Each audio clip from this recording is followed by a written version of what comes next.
cats, it's EDDBUD, your midsole man here. It's been a while since we had a running shoe yay or nay, so let's get straight into it. Today taking a peek at the light and nimble recently updated HOKA MACH 6, a gander at the ADIDAS SUPERNOVA solution. I put the magnifying glass on the METASPEED Edge Paris from ASICS, and finally the Mizuno Wave Rebellion Flash 2. An opportunity to take a look at some soon to be released or recently released shoes. It's not me saying that they're terrible or they're fantastic, it's just whether I'm going to pick up a pair for review or not. It might be that some other shoe tuber will do them more justice.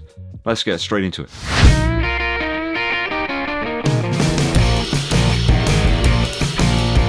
Thanks for joining me on the channel, always appreciated. Make sure you hit that subscribe button and give this video a thumbs up like. Dankeschön. You know, all the subscribers on this channel are actual people as well. That really does make a difference when you're trying to build a community. Thanks for all your support over the last few years. I really do appreciate it. First shoe up today is the HOKA MACH 6. This is a 37mm heel stack, light and nimble runner by all accounts. I think it's only coming in at 232 grams for the sample size. Means for me it's probably going to be about sub 260 grams, which is absolutely bonkers. That's really good and really light for a non-race shoe. There's a slab of supercritical EVA here in the midsole, which perhaps some will find lack some of that super squash of the more expensive HOKA models, like the Rocket X2 or the CeeLo X1. I've been enjoying those a huge amount. There's a few companies still rocking EVA based midsoles, and this is one of them here. We do have a rubberized EVA on the outsole, and then this supercritical version of EVA on the top section. It puts the MACH 6 into a very specific category. I guess it's at least an option for people that want a slightly lower drop shoe. I think this one's coming in at like 5mm with the lower weight as well. Though I think what's stopping me from gambling with this one, people, is that upper design. You can really see that even in the sort of sample pictures here, the upper's really pulled in together there towards the final eyelets, which means for me it's probably going to be almost touching. I find myself having to pull the laces in a huge amount on some of the sort of non-HOKA race shoes. Just makes it a bit unmanageable and sort of uncomfortable really in my size. I'm not sure why they do that on some of the shoes. The Rincon was always a little bit better, it had a slightly better fit, but the Clifton, and that's what it looks a bit more like here in the upper, it just, yeah, made for an uncomfortable feeling on the top of my foot. I think the Mach 4 is very similar in terms of the overly generous upper materials, and this one seems to be the same. At 140 smackaroonies here in the UK, it's a little bit too much for me to gamble on saying it's just not going to work. Plus, I do have another shoe that's probably similar in weight, a better fit, and a more durable outsole in the form of the Brooks Hyperion Max. That one's already in the rotation and I know it works for me, so I think I'm probably going to stick with that one and get a few more miles into it. So we do have apparent similarities here between the MACH 6 and that Rocket X2 and the CeeLo X1, but it's not enough for me to gamble away 140 notes. I think I'll leave that one to some of the other shoe tubers to test out. So it's a nay on the EVA in the HOKA MACH 6.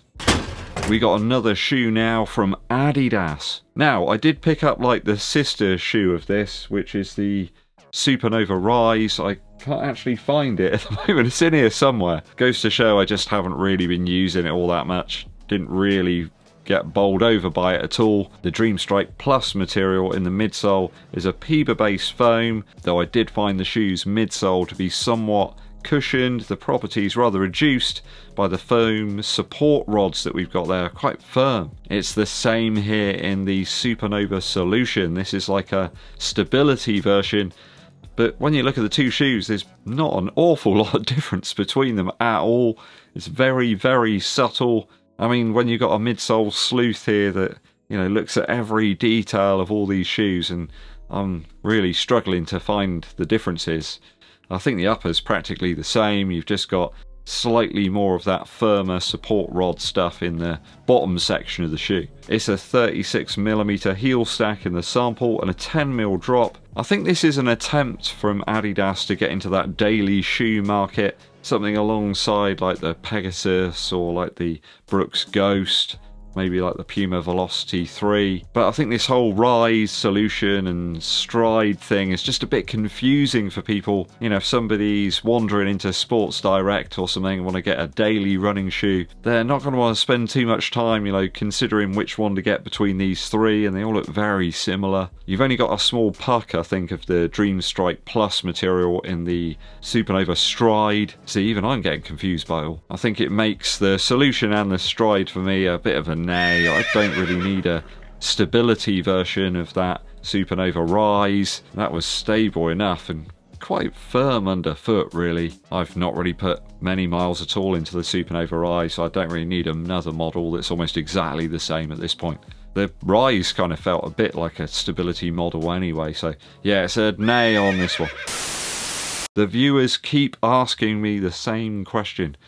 Ed, when is the Metaspeed Sky and Edge Paris coming out here in the UK? Well, I can confirm for you guys it's out next Wednesday, so set your clocks, your alarms, get your rooster informed, you know, to wake you up early in the morning. Get your Earth credits ready because it will be out then. It is a fantastic shoe, that Sky Paris. Lots of people though were asking me about the differences between the Sky and the Edge Paris. It's supposed to be like the Cadence version of the Metaspeed series. To me, it kind of looks a little bit more like a conventional sort of super shoe setup, where you've got that carbon plate closer to the heel and then much further down towards the outsole. So something like the Vaporfly or practically any of the other sort of cookie cutter carbon plate shoes that are out there. Close to the floor in the outsole and then close to the heel back there in the rear of the shoe. Slightly unconventional plate placing in the Sky for me is what gives it real character. I'm not so sure that the Edge will have quite that same feel for me that I love in the other model. I mean, the outsole and the upper are basically exactly the same, so it's a really close call on this one whether one or the other will work for you. I think if they were out there in stores, you could actually go and test them out.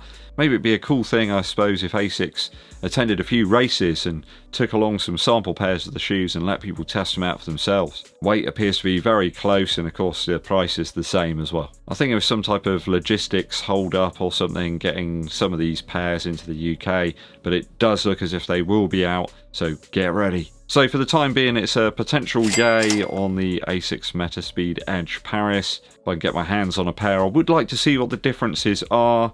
I'm absolutely in love with the Sky Paris, so you never know. Might be really great and work for me at sort of those faster paced sort of distances, like the 5 or 10k. Okay, last one up today is from Mizuno. We have the Wave Rebellion Flash 2 and this fetching purple hue. I think it's a running shoe that Prince probably would have been quite into, this one. I mean, it's very characterful, isn't it? It's got that lovely sort of purple, what were those sweets called? Parma Violets, was it? Something like that. Looks a little bit like one of those. This on first glance looks very similar to the Wave Rebellion Pro 2, but it features a quite different midsole setup, a dual layer affair, like the viewer favourite Pegasus Turbo. Remember that one, guys? We've got Energy Light Plus nearer the foot, then further down under the glass fibre plate, the standard firmer Energy material. I guess that's to sort of stabilise the landing a little bit here in this Mizuno shoe, probably to improve durability and also kind of adjust the seaming stack kind of height. Maybe it's so it's a little denser underneath the plate just to stabilise stuff. I'm intrigued to see the use of that aggressive heel cutout here from Mizuno. They refer to it as the Smooth Speed Assist. Try saying that very quickly 20 times. And it includes a near zero drop as well. I think that features the most talked about thing. It's got that very aggressive angle there in the heel. I remember getting a pair of the Mizuno Wave Rebellion Pro and thinking it was going to be this like really wild, bonkers ride. But it was actually really smooth, very exciting kind of ride, but didn't really feel all that different back there in the heel. Though I don't think the very tall stack in that one is going to be for everybody. Some people are going to feel like they're sort of on top of a skyscraper or something. This is quite the departure though with the Wave Rebellion Pro 2 that uses a light version of the foam in the bottom section and then the standard carbon plate as opposed to the glass fibre one that we've got here. As such, the Flash version is a little bit heavier. I think it's 244 grams in the sample, and there's certainly a more padded upper there in the tongue and in the heel. 35mm through to 34mm It's kind of strange measurements there for that 1mm drop. I think that could be something that newer runners could take a while to get used to. It might put them off a little. This seems to be more an attempt at like an endorphin speed like model, or perhaps even something like the Boston 12. That's got that combo of midsole materials with a non-carbon plate design though, and a denser foam for ground contact. I think 175 Earth credits is quite a large asking price here, and it's a bit of a gamble for me. I don't think the extra bulk is going to really do anything for me, and I've got a cheaper alternative that's already in the rotation, the Boston 12 from Adidas. So it's a nay on the Wave Rebellion Flash 2. I think I'm probably more likely to enjoy the Pro 2 more than those, and that's currently on sale in a few stores at a very tempting price. Okay, that's all 4 shoes in today's yay or nay. Let me know your thoughts and opinions on this one down in the comments. I think I'm being a bit more choosy these days about some of these shoes, you know. There's quite a few that seem to be borrowing from each other in terms of their ideas and the innovation. Very quick musical interlude for you. One of my favourite albums from the 90s has got to be Introducing by DJ Shadow. The track Building Steam with a Grain of Salt is just absolutely fantastic.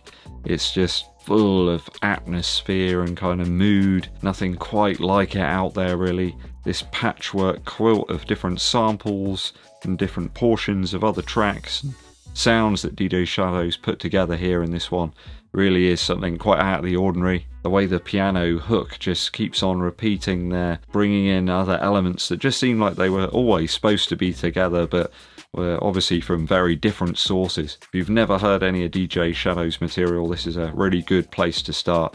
Introducing by DJ Shadow. Thanks for tuning in, people. Hope you enjoyed today's yay or nay. Hit that subscribe button and also give this video a thumbs up like. My name's EDDBUD and I'll be seeing you